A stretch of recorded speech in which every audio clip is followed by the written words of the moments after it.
Alright, so now let's continue setting up our shader for terrain here. So I want to bring in our mask parameter like we had before and our beach parameter and start hooking this up. So alright, let's go in here and I'm going to bring in our mask parameter from a point attribute. So it's rs attribute, point attribute, and I'm going to call this mask. And we can turn off our IPR render here. And our mask attribute, if we were just to plug this directly into the surface input and refresh this IPR,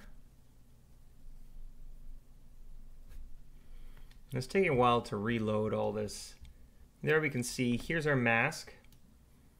So that's great.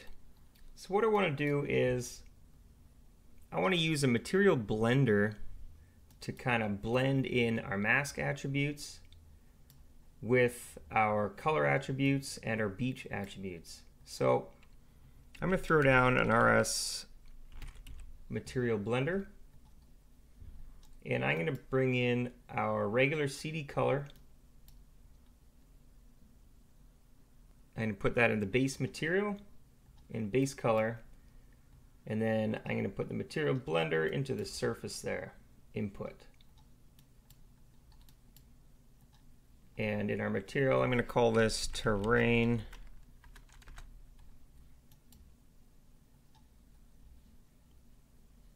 And I'm going to have to refresh this again. Okay, so we've got our original shader, and this is going to be the base material. All right, so now we have our mask here. Let's also create our rock shader. I'm just going to throw down another RS material, and this is going to be used for our rocks. We can call this rock. And I want to grab that texture. Oops. I want to grab the texture for the rock, so let's type in RS texture. Let's bring in the rock that we're using, and we can get it from our original terrain here. We just go into the textures. Here's the path for my original rock texture. I'm going to grab that, paste that into the file name, and I'm going to hook up the out color to the diffuse color of this shader, and the diffuse color of this shader, or the out color, I'm going to put into the layer 1 color of our new shader there.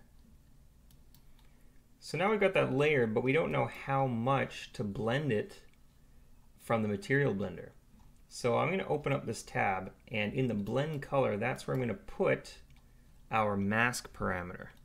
So if we use the out color and plug this into the blend color, now we're telling it where to use this rock texture. And in the rock texture, I'm going to turn off the reflection again, and also we're going to need to adjust our texture scaling parameter, our remapping for our texture. And I've found that a value of 40, we're going to tile this 40 times, this rock texture. Alright, so let's just refresh the IPR.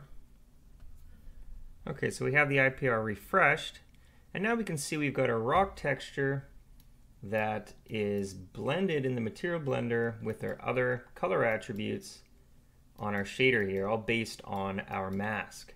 So this is where we can go into our mask here.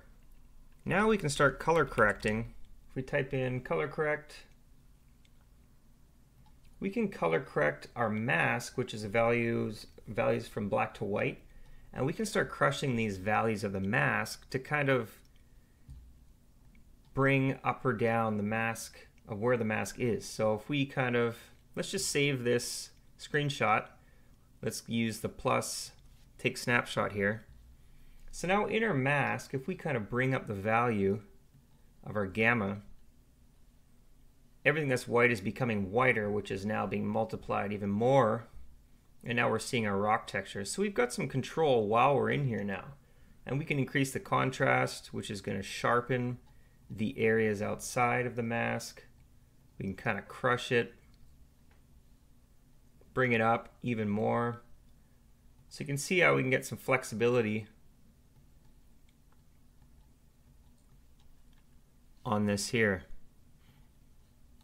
So for this, all I'm going to do actually is I'm just going to reduce the gamma a little bit.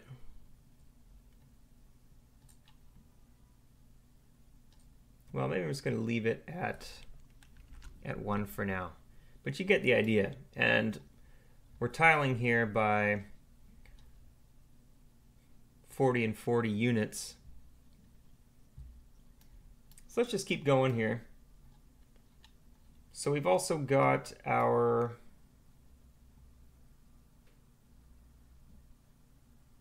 and whoops, this was actually on the wrong.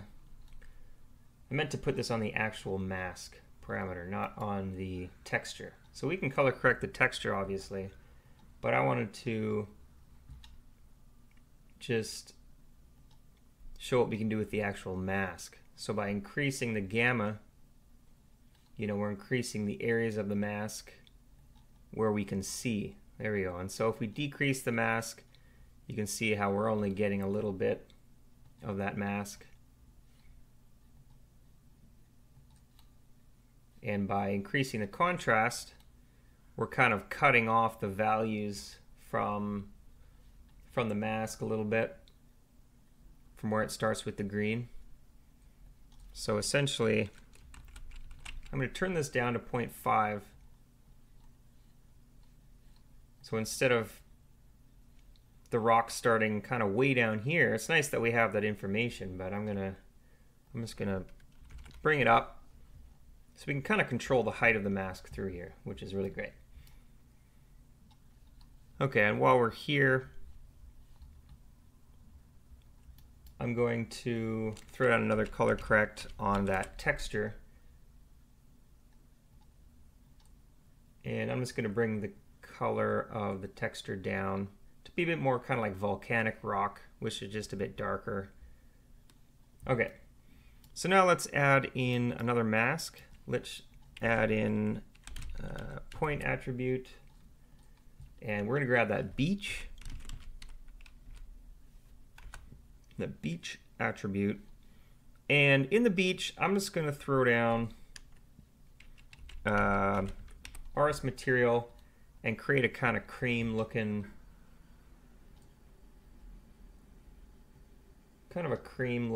beach sand color. And I'm just going to plug that straight in with no reflection. Let's add that out color to the layer 2. And then our beach mask, I'm going to add that into the layer 2 blend color. So just like before, this is what we have. Let's refresh this. All right, so we've got our sand here, and this kind of popped right into place based on the mask that we have for a beach.